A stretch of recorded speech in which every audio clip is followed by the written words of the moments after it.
ETF index mutual funds నేర్చుకుని stock మార్కెట్లో రాణించాలనుకుంటున్నారా? వెంటనే ఈ నెంబర్కి కాల్ చేయండి.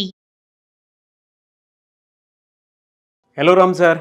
హాయ్ నారాజు. ఫస్ట్లీ కంగ్రాచులేషన్స్ అన్న విజువలైజేషన్ 2.0 హ్యాపీ మనీలో చాలామంది జాయిన్ అయినటువంటి వాళ్ళు గ్రేట్ ఫీడ్బ్యాక్ వాళ్ళు ఇవ్వటం జరిగింది. And thank you so much. మన బ్రెయిన్ని బ్యాంక్ బ్యాలెన్స్ వైపు ఏ విధంగా తీసుకువెళ్ళాలి అనేటువంటి దాన్ని, అండ్ మన దగ్గర డబ్బులు ఎందుకు నిలబడవు అనేటువంటి కాన్సెప్ట్ని, ఎమోషన్ని బలంగా నిలబెట్టగలిగేలా చేశారు. సో అది హ్యాపీ మనీ కింద కన్వర్ట్ అయింది అది. అయితే చాలామందికి ఉంటుందండి, అంటే మనీ ద్వారా హ్యాపీనెస్ వస్తుందా అనేటువంటి డౌట్ అయితే డెఫినెట్గా రైజ్ అవుతూ వస్తూ ఉంటుంది. అంటే క్యాలిక్యులేషన్స్ ఎక్కడో తప్పుతా వస్తూ ఉంటాయి అనమాట. డబ్బుకి హ్యాపీనెస్కి సంబంధం ఏంటి? హ్యాపీగా ఉండాలి అని అంటే డబ్బే అవసరమా? ఈ రెండు ఎమోషన్స్ని ఎందుకు కలుపుతున్నారు? అంటే it's a tool. Money is a tool, happiness is emotion. Correct. ఈ రెండిటికి ఏంటి ఉన్న సంబంధం అనేటువంటిది అడుగుతూ ఉన్నారు. ఏం చెప్తారు? మంచి ప్రశ్న నారాజు. బహుశా చాలామంది జనాల మెదళ్ళలో ఉన్న ప్రశ్నను నువ్వు వేసావు.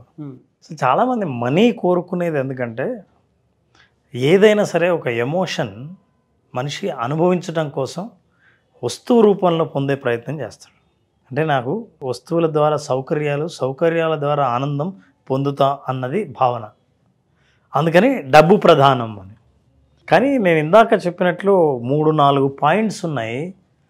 ఈ పాయింట్స్ కరెక్ట్గా ఇదే ఆర్డర్లో పొందితే నువ్వు హ్యాపీనెస్ వస్తుంది.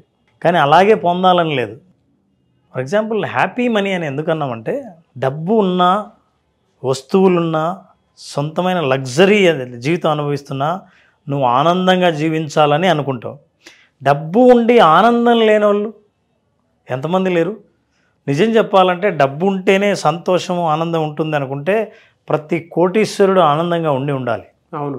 నారాజు ఒకరోజు ఐన్స్టీన్ ఏం చేశాడంటే, జపాన్లో ఆయన్ని స్పీచ్ ఇవ్వడం కోసం ఇన్వైట్ చేసింది ఒక యూనివర్సిటీలో. ఆ యూనివర్సిటీ స్పీచ్ ఇవ్వడానికి వెళ్తుంటే ఆ జపాన్లో రోడ్డు పక్కన తెల్లటి పూలు పూసే చెట్లు ఉంటాయి.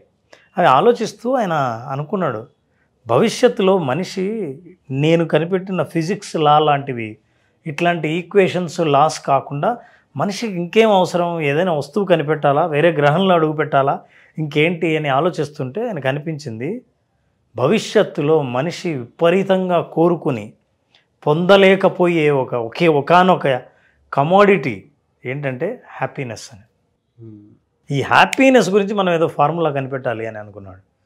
మనిషి సంతోషంగా ఎట్లా ఉంటాడో కనిపెట్టాలి. అందరూ నన్ను ఫిజిక్స్ ఫార్ములా కనిపెడతాడని అనుకుంటారు, కానీ హ్యాపీనెస్ గురించి అని అనుకోరు.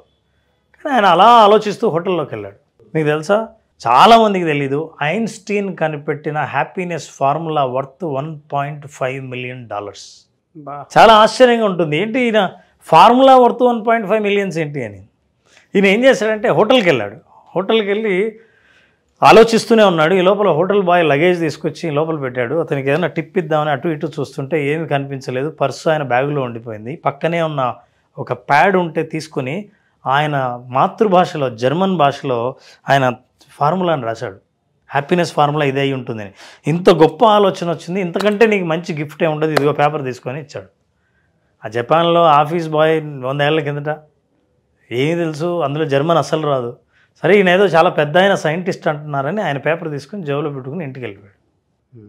90 ఏళ్ల తర్వాత ఆ ఆఫీస్ బాయ్ ఎవరైతే బెల్ బాయ్ ఉన్నాడో వాళ్ళ బంధువులకి ఇది ఐన్స్టీన్ రాసిన పేపరు అని, ఆయన ఎంత పాపులరో అప్పటికి తెలుసు కాబట్టి 90 ఏళ్ల తర్వాత ఈ పేపర్ని వేలం వేస్తే హ్యాపీనెస్ గురించి ఆయన రాసిన ఫార్ములాను ఒక మహాధనవంతుడు, ధనం ఉంటేనే సంతోషం ఉంటుంది అని అనుకునే వ్యక్తి, కాదు ఈయన ఫార్ములా కరెక్ట్ అని అనుకుని ఆయన సంపాదించిన ధనం అంతా $1.5 మిలియన్ ఇచ్చి ఆయన ఒరిజినల్ పేపర్ ఆయన రాసింది కొన్నాడు వేలంపాట్లో.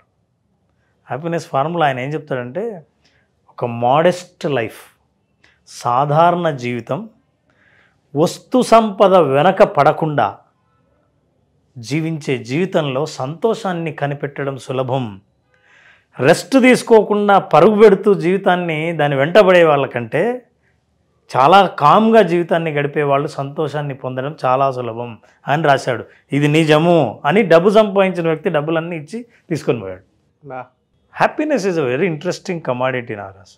కానీ మనం దురదృష్టవశాత్తు వస్తువుల్లో, లగ్జరీలో, ప్రదర్శనల్లో, డబ్బులో, వీటన్నిటిలో సంతోషాన్ని వెతుకుతాం. సైకాలజిస్టులు అందరూ ఎక్స్పెరిమెంట్ చేసి ఎక్స్పెరిమెంట్ నుంచి ఒక థియరీని కనిపెట్టారు 1970s నారాజ్. అదేంటంటే హెడానిక్ ట్రెడ్మిల్ అని. ఈ కాన్సెప్ట్ వెరీ ఇంట్రెస్టింగ్గా ఉంటుంది. హెడానిక్ ట్రెడ్మిల్ ఏం చెప్తుందంటే మనిషికి బేస్ లైన్ అంటూ ఒకటి ఉంటుంది హ్యాపీనెస్. ఇప్పుడు నీకేం లేదు నారాజు, ఒక బ్యాడ్ న్యూస్ లేదు, ఒక గుడ్ న్యూస్ లేదు, సాధారణంగా ఉంది జీవితం. ఇప్పుడు నీకున్న హ్యాపీనెస్ ఏదైతే ఉందో అది బేస్ లైన్. ఈ బేస్ లైన్ నుంచి సడన్గా నీకు 1 crore లాటరీ వచ్చింది అనుకుందాం. హ్యాపీనెస్ ఎక్కడ పోతుంది? సర్రమని లేస్తుంది కదా, స్పైక్. 1 కోటి రూపాయలు. కరెక్ట్గా కొన్ని వారాల తర్వాత 4-5 వారాల తర్వాత వాళ్ళు టెస్ట్ చేస్తే సైకాలజిస్టులు అందరినీ స్టడీ చేస్తే నీ స్పైక్ పోయింది, మళ్ళీ కిందికి వచ్చి ఇంతకుముందు బేస్ లైన్ ఎక్కడ ఉందో తగలక ముందు అక్కడికే వచ్చి చేరింది. ఈ ట్రెడ్మిల్, ఆ హెడానిక్ ట్రెడ్మిల్ అనేది ఏంటంటే నువ్వు తిరుగుతూ ఉంటే ఎక్కడ మొదలు పెట్టావో మొత్తం తిరిగి మొత్తం ఎక్సైట్ అయిపోయి ఎమోషన్స్ అన్నీ అయిపోయి ఎక్కడ మొదలు పెట్టావో మళ్ళీ అక్కడికే వస్తావు, సేమ్ బేస్ లైన్. ఇది నాట్ ఓన్లీ గుడ్ న్యూస్. సడన్గా యాక్సిడెంట్ అయింది, కాలు విరిగింది, జీవితంలో మనుషులు నష్టపోయారు, సర్రమని కిందికి వెళ్తుంది స్పైక్. కానీ మనిషి మళ్ళీ పైకి వచ్చి ఆ బేస్ లైన్ దగ్గర అవుతాడు. మీ హ్యాపీనెస్లో, మీ జీవితంలో కొన్ని వారాల పాటు తప్ప మీకు ప్రమోషన్ వచ్చినా, డబ్బులు వచ్చినా, ఉచితంగా దొరికినా, లాటరీ తగిలినా, ఉద్యోగం వచ్చినా, అనుకోకుండా మీకు అదృష్టం తగిలినా, వీటన్నిటినీ స్టడీ చేసి వాళ్ళు అన్నీ పైకి పోయి మళ్ళీ అక్కడికే వస్తుంది, కిందికి పోయినా అక్కడికే వస్తుంది. మనకంటూ ఒక హ్యాపీనెస్ బేస్ లైన్ ఉంటుంది, మళ్ళీ అక్కడికి రావాల్సిందే అనేది థియరీ. ఈ విషయం మనం తెలియక మనం ఏమనుకుంటామంటే శాశ్వతమైన ఆనందాన్ని, సంతోషాన్ని ఇచ్చేవి వస్తువులే అని, సంపదే అని, డబ్బే అని మనం దాని వెనకాల పడి ఏ సంతోషాన్ని పొందాలో దాన్ని పోగొట్టుకునేంత వరకు మనం సంపాదిస్తాం. సో ఇట్లాంటి సంపదలు చాలా ఉన్నాయి మనం పొందాల్సినవి. ఆరోగ్యం సంపదే. ఇలాంటి మనం సంపదల గురించి మాట్లాడే ముందు ఈ సంతోషం గురించి మాట్లాడుతున్నాం కాబట్టి ఈ సంతోషాన్ని స్టాండర్డైజ్ చేయాలంటే ఏం చేయాలి? అప్పుడు చాలామంది స్టడీ చేసిన తర్వాత ఫిలాసఫీ కానీ, కెమిస్ట్రీ కానీ అండ్ సైన్స్ కానీ హ్యాపీనెస్ గురించి ఏం చెప్తుందంటే మనిషి సంతోషంగా ఉండేది చుట్టుపక్కల పరిస్థితుల వల్ల కాదు, ఎక్స్ట్రిన్సిక్ మోటివేషన్ వల్ల కాదు, ఇంట్రిన్సిక్ మోటివేషన్ అంటారు. For certain set of attitudes will make people happy but not certain set of things around him. అతని చుట్టూ ఉన్న పరిస్థితుల్లో, వస్తువుల వల్లే అతను సంతోషంగా ఉండడు, కానీ అంతర్గతంగా అతని లోపలున్న కొన్ని వైఖరుల వల్ల సంతోషంగా ఉండగలడు తప్ప అతని ఎక్స్టర్నల్ వల్ల కాదు అని తేల్చేశారు. ఇప్పుడు మన హ్యాపీ మనీ అటెండ్ అయ్యే వాళ్ళకి హ్యాపీనెస్ని ఎట్లా సృష్టించాలి, అనంతమైన సంతోషాన్ని శాశ్వతంగా చాలా కాలం పాటు మన జీవితంలో ఎలా ఉంచుకోవాలి, ఎలా డెవలప్ చేయాలి అన్న విషయాలు తెలుసుకోవాలనుకుంటే మన హ్యాపీ మనీ జాయిన్ అయిన వాళ్ళకి అందులోని రహస్యం, అందులోని వాస్తవం, మనీకి హ్యాపీనెస్కి ఉన్న సంబంధం, ఆ విషయంలో మనం మాట్లాడతాం. Right sir, thank you so much Ram గారు. Thank you Naraj. మన బ్రెయిన్ బ్యాంక్ బ్యాలెన్స్ వైపు ఎలా తీసుకెళ్ళాలి, ద సేమ్ టైం మన దగ్గర డబ్బులు నిలబడాలి అని అంటే మన మైండ్ సెట్ని ఎలా తీసుకోవాలి అనేటువంటి concept visualization 2.0 happy money. So ఈ కాన్సెప్ట్ క్లాస్ మళ్ళీ ఎప్పుడు ఉండే అవకాశం ఉంటుంది? నారాజ్, July 3rd క్లాస్ స్టార్ట్ చేస్తున్నాం. ఈ 5 days సెషన్లో మనీకి హ్యాపీనెస్కున్న సంబంధం, అసలు మనీకి మనకున్న సంబంధం, మనకున్న భావోద్వేగాలు మనీ పట్ల ఏంటి, అసలు ఈ భావోద్వేగాలకి మన దగ్గర మనీ ఉండడానికి లేకపోవడానికి సంబంధం ఏంటి విషయాలు తెలుసుకోవాలన్నా, అసలు జీవితంలో మనీ ఉండాలనుకోవడానికి కూడా కారణం ఏంటంటే సంతోషంగా ఉండాలనుకోవడం. నిజంగా సంతోషం ఉంటామా అన్న వాస్తవాలు, రీసెర్చ్ విషయాలు సైంటిఫిక్గా, సైకలాజికల్గా తెలుసుకోవాలనుకుంటే ఈ 5 days సెషన్ అటెండ్ అయిన వాళ్ళకి సంపూర్ణమైన డీటెయిల్స్ అందుతాయి. They will enjoy completely the programme. అనుకున్న దానికంటే ఎక్కువ పొందామన్నది వాళ్ళ భావాలే. వాళ్ళ భావాలు వింటే కూడా మనకు తెలుస్తుంది. Thank you sir.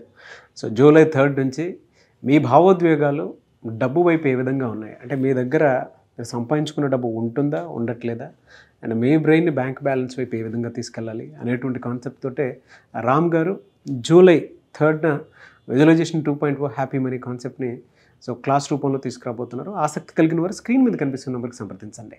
Thank you so much Ram గారు. థ్యాంక్ యూ నాన్న. Thank you so much.